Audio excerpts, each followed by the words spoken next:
श्रीमद् भागवत महापुराण षष्ठम स्कंद अध्याय 10। देवताओं द्वारा दधीचि ऋषि की अस्थियों से ब्रज निर्माण और वृतासुर की सेना पर आक्रमण। श्री सुखदेव जी कहते हैं, परीक्षित, विश्व के जीवनदाता श्री हरि इंद्र को इस प्रकार उपदेश देकर देवताओं के सामने वहीं अंतर्ध्यान हो गए। जब देवताओं ने उदार शिरोमणि अर्थवेदी दधीचि ऋषि के पास जाकर भगवान के आज्ञा अनुसार याचना की, देवताओं की याचना सुनकर दधीचि ऋषि को बड़ा आनंद हुआ। उन्होंने हंसकर देवताओं से कहा, देवताओं, आप लोगों को यह बात नहीं मालूम है कि मरते समय प्राणियों को बड़ा कष्ट होता है। जब वह चेत में रहता है बड़ी असह्य पीड़ा सहनी पड़ती है और अंत में मूर्छित हो जाते हैं। जो जीव जगत में जीवित रहना चाहते हैं उनके लिए शरीर बहुत ही अनमोल, प्रियतम एवं अविष्ट वस्तु है। ऐसी स्थिति में स्वयं विष्णु भगवान भी यदि जीव से उसका शरीर मांगे तो कौन उसे देने का साहस करेगा। देवताओं ने कहा, ब्राह्मण, आप जैसे उदार और प्राणियों पर दया करने वाले महापुरुष, जिनके कर्मों की बड़े बड़े यशस्वी महानुभाव भी प्रशंसा करते हैं, प्राणों की भलाई के लिए कौन सी वस्तु निछावर नहीं कर सकते। भगवान, इसमें संदेह नहीं कि मांगने वाले लोग स्वार्थी होते हैं, उनमें देने वालों की कठिनाई का विचार करने की बुद्धि नहीं होती। यदि उनसे इतनी समझ होती तो वे मांगते ही क्यों। इस प्रकार दाता भी मांगने वाले की विपत्ति नहीं जानता, अन्यथा उनके मुंह से कदापि ना ही न निकलती। इसलिए आप हमारी विपत्ति समझकर हमारी याचना पूर्ण कीजिए। दधीचि ऋषि ने कहा, देवताओं, मैंने आप लोगों के मुंह से धर्म की बात सुनने के लिए ही आपकी मांग के प्रति अपेक्षा दिखाई दी थी। यह लीजिए, मैं अपने प्यारे शरीर को आप लोगों के लिए अभी छोड़ देता हूँ, क्योंकि एक दिन यह स्वयं ही मुझे छोड़ने वाला है। देव शिरोमणियों, जो मनुष्य इस विनाशी शरीर से दुखी प्राणियों पर सेवा करके मुख्यतः धर्म और गुण यश का संपादन नहीं करता, वह जड़ पेड़ पौधों से भी गया बीता है।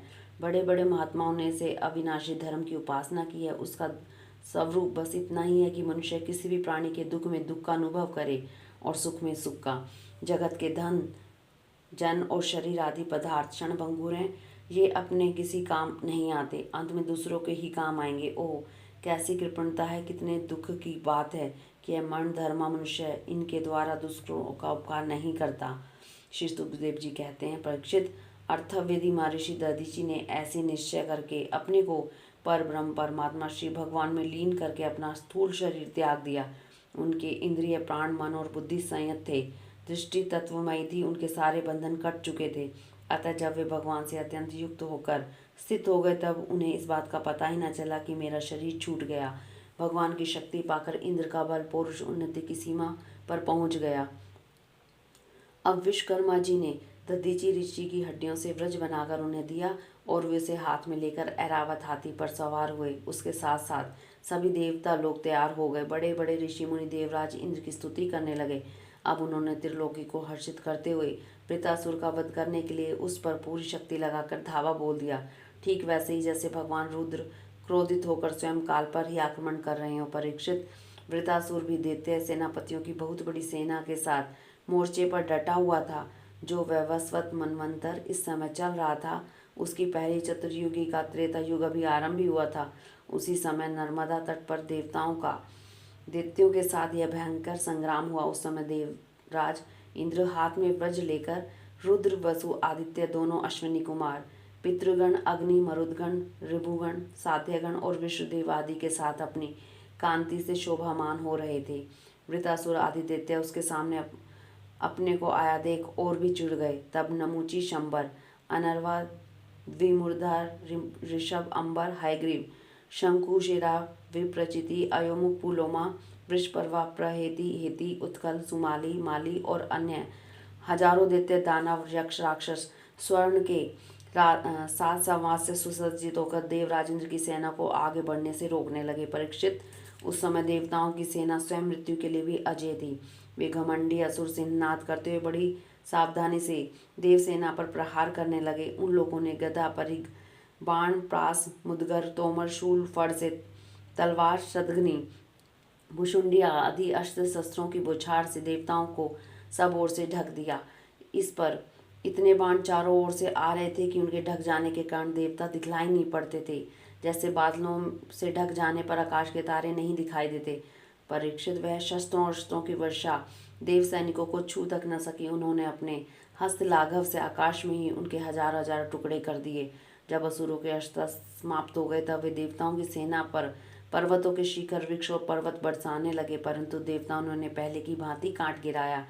जब वृतासुर के अनुयायी असुरों ने देखा कि उनके असंख्य अस्त्र शस्त्र भी देवसेना का कुछ न बिगाड़ सके, यहाँ तक कि वृक्षों, चट्टानों और पहाड़ों के बड़े बड़े शिखरों से भी उनके शरीर पर खरोंच तक नहीं आई, सबके सब सकुशल हैं, तब तो वे बहुत डर गए। दैत्य लोग देवताओं को पराजित करने के लिए जो जो प्रयत्न करते वे सब के सब निष्फल हो जाते।